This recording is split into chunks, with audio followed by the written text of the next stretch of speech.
Le courant pour une écologie humaine a pour ambition de prendre soin de toute la personne et de toutes les personnes. Son espérance est de relancer une dynamique vertueuse entre l'humain et son environnement. Nous vous souhaitons la bienvenue dans ce nouveau podcast où sont valorisées les initiatives et réflexions qui mènent vers un monde mieux relié et bienveillant. Bonjour, Katia Stafiev, merci d'être avec nous. Votre dernier livre se nomme « Les plantes font leur cinéma » et vous allez aujourd'hui nous ouvrir la porte de ce fabuleux monde des plantes. Avant toute chose, pourriez-vous vous présenter en quelques mots ? Alors, je suis une passionnée de plantes, je suis une voyageuse, je suis une autrice, j'ai une formation en biologie, en communication scientifique. Comment vous est venue cette passion pour la botanique et les plantes en général ? J'ai commencé à m'intéresser aux plantes au cours de mes études, puisque j'ai fait des études de biologie. Donc forcément, il y avait des cours de biologie végétale. Et puis, j'ai commencé à travailler dans différentes structures, notamment un centre, mon stage, c'était un centre d'écologie au Canada. Donc là, avec une nature quand même assez exceptionnelle. J'ai travaillé dans un petit musée sur les insectes, dans une réserve naturelle en Suisse, puis dans un grand jardin botanique. Et donc là, forcément, j'ai pu découvrir aussi beaucoup de choses sur les plantes. Et puis comme c'est un univers très vaste, assez fascinant, on en apprend tous les jours et finalement c'est assez infini l'étude des plantes. La question se pose, pourquoi les plantes sont-elles belles et sentent bon ? Au départ, les plantes qui ont des couleurs vives ou des parfums intéressants, c'est un moyen à la plante de mieux assurer sa reproduction en attirant les insectes, puisque les insectes sont capables de voir des couleurs que nous, on ne peut pas forcément percevoir. Parfois, elles voient la même chose, parfois des choses un peu différentes. Et par ces couleurs, la plante permet donc d'attirer les pollinisateurs, ça peut être des mouches, des papillons, des coléoptères, enfin, différentes sortes d'animaux, même aussi des petits mammifères comme des chauves-souris. Donc c'est assez vaste, le monde des pollinisateurs. Les odeurs, c'est pareil, et c'est une notion assez relative, parce qu'il y a des choses qui peuvent sentir bon pour nous et moins bon pour un insecte ou un animal, et réciproquement. On a des plantes qui sont très très mauvais, mais que certains insectes vont beaucoup apprécier. C'est des caractères qui ont été acquis au cours de l'évolution, qui donnent des avantages à certaines plantes. Une plante peut-être qui a un certain parfum va mieux attirer certains insectes, va mieux être pollinisée et avoir plus de chances ensuite de survivre, de se disséminer dans la nature. Vous l'évoquez régulièrement dans vos ouvrages.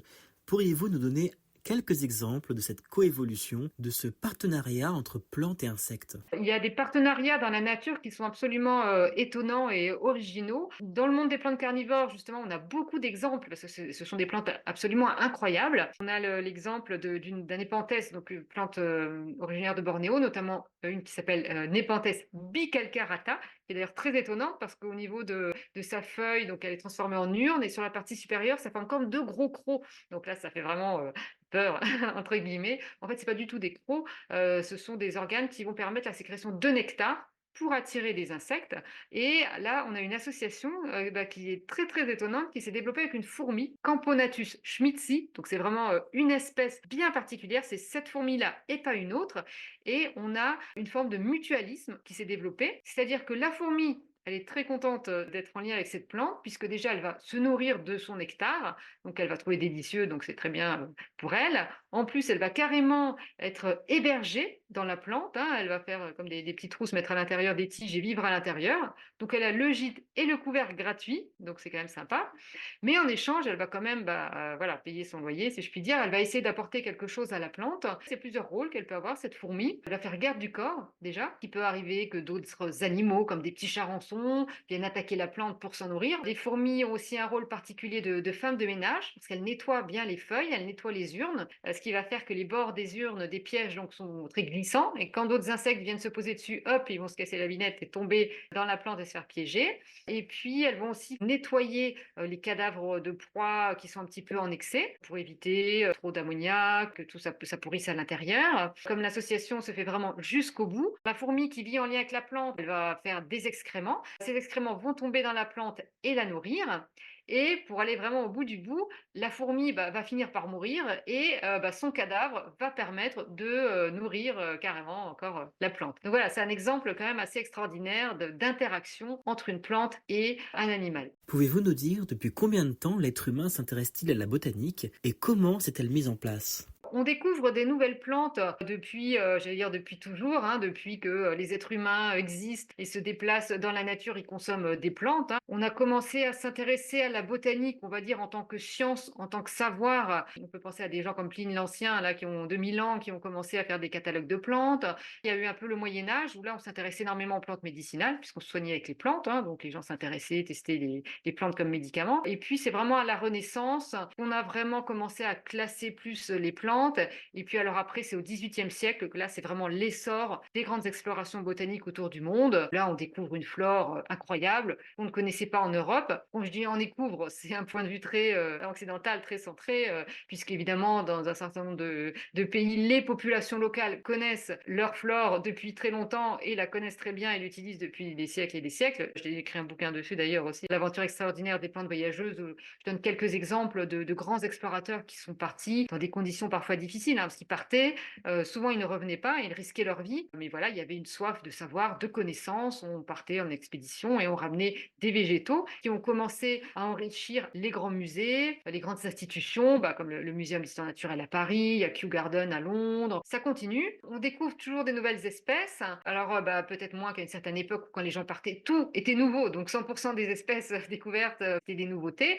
Maintenant, il y en a forcément un petit peu moins, mais il y en a toujours, notamment dans les régions tropicales qui sont extrêmement riches, ou dans les régions moins accessibles où les gens ne sont pas trop allés, donc forcément, et on connaît moins. Il y en a de moins en moins d'ailleurs, malheureusement. Alors avant, c'était de l'observation visuelle, hein, à la loupe. Maintenant, il y a la biologie moléculaire qui fait qu'on arrive du coup séquencer les plantes et savoir vraiment si c'est des familles similaires ou complètement différentes. Voilà, mais en tout cas, on découvre encore de nouvelles espèces, hein, j'ai envie de dire heureusement. Et malheureusement, le problème inverse, c'est qu'avec la destruction aujourd'hui de plus en plus importante des milieux naturels, de plus en plus d'espèces disparaissent, souvent même avant qu'on les ait découvertes. Quand une plante est découverte, il va falloir la décrire. Donc les botanistes vont faire une description, collecter la plante, la mettre en herbier. Ça permet d'avoir un échantillon de référence. Sur une planche d'herbier, on met toujours la date de récolte, le lieu de récolte. Ça, c'est très très important. Et puis il y a l'échantillon de base qui a servi à décrire une nouvelle plante qui s'appelle le type, qui est vraiment la référence qu'on va garder, avec le nom du botaniste qui l'a collecté, le nom du botaniste qu'il a décrit, ça peut être une personne différente. Souvent, on va donner un nom en français, voilà, pas entre nous, dire ça c'est une pâquerette, les gens ont une vague idée de ce que c'est qu'une pâquerette, jusque-là ça va bien. Après, quand on rentre dans des choses plus précises, on va donner bien sûr un nom latin, ça c'est essentiel, que ce soit une plante ou un animal, c'est le langage universel. Et donc on a toujours un nom de genre, un nom d'espèce, qui peut arriver qu'il y a des changements de nom, des changements de nomenclature, et puis il y a ce qu'on appelle après des synonymes, c'est-à-dire que des fois on peut avoir deux noms différents pour la même plante, mais il y en a un qui est valide et il y en a un qui a un ancien nom, parce qu'un autre botaniste savait pas qu'elle avait déjà un nom ou que c'était la même espèce. Enfin, voilà. Donc on a parfois des noms qui restent en synonyme, parce que c'est important de savoir que voilà, on connaissait déjà la plante sous un autre nom. En tout cas, c'est toute une procédure. Et puis il y a ce nom latin. Alors comment après on nomme la plante en latin? Alors il y a plein de possibilités. Si c'est un nom d'un genre qui existe déjà, voilà, on reste dans ce nom de genre. Après le nom d'espèce, ou si c'est un nouveau genre, ça peut être d'après par exemple la morphologie de la plante. Il y a pas mal de possibilités. Souvent c'est en hommage à quelqu'un. C'est pas un botaniste qui s'auto-nomme sa plante en son hommage à lui-même, hein. Ça se fait pas trop. Mais par contre, ça peut être en hommage à quelqu'un, à un collègue ou à un grand botaniste ou à une personnalité. Je crois qu'il y a une mousse, une fougère, je sais plus, qui a été nommée en hommage à Lady Gaga. C'est original. C'était peut-être aussi un moyen de communication pour parler autrement de botanique, ce qui n'est pas inintéressant, hein, pour rendre la botanique aussi populaire. C'est ce que je fais d'ailleurs en parlant des plantes dans le cinéma, hein. Comment parler de botanique, qui est une science qui plaît beaucoup parce que les fleurs c'est sympa, mais qui aussi peut être ardue. Là, c'est par la culture populaire qu'on peut parler des plantes autrement. Donc voilà, il y a plein de possibilités. Pourrait-on dire alors que les plantes sont intelligentes? Est-ce qu'on peut dire qu'une plante est intelligente? Alors ça, c'est la question un petit peu à la mode. Il y a eu des ouvrages sur ce thème. Déjà, qu'est-ce que l'intelligence? Alors ça, c'est une bonne question, hein. On peut demander à un humain qu'est-ce que l'intelligence? Il y a plein de formes d'intelligence, bien sûr. Disons que l'intelligence, ça peut être comment répondre de manière pertinente à son environnement, hein, comment être capable de s'adapter à une situation, en fait. Voilà. Et donc la plante, dans une certaine mesure, elle est capable de réagir à un certain nombre de contraintes environnementales elle est capable de se protéger, elle a des mécanismes de défense, par exemple, hein, j'explique aussi l'exemple de certaines espèces. Bah, ça, c'est dans un autre livre d'ailleurs qui s'appelle Mauvaise graine, où je parle des plantes toxiques et les plantes méchantes, entre guillemets. Alors, ça, c'est un terme très anthropomorphique. Évidemment, il n'y a aucune plante méchante dans la nature. Les plantes ne sont ni gentilles ni méchantes, hein, elles sont ce qu'elles sont. Mais si certaines plantes sont toxiques, ce n'est pas volontairement pour tuer quelqu'un, pour empoisonner quelqu'un, c'est pour elles un mécanisme de défense. Et c'est quelque chose qui s'est fait au cours de l'évolution. Alors, est-ce qu'on peut dire qu'elles sont intelligentes? Elles ne se lèvent pas le matin en disant: oh, bah tiens, moi j'ai une bonne idée, si j'étais un peu plus toxique, je pourrais mieux m'en sortir dans la vie. Non, la plante, elle ne réfléchit pas, en fait, hein. C'est des mécanismes qui ont été acquis au cours du temps, sur des durées parfois qui peuvent être assez rapides et parfois très très longues, qui leur permettent d'être capables de faire un certain nombre de choses.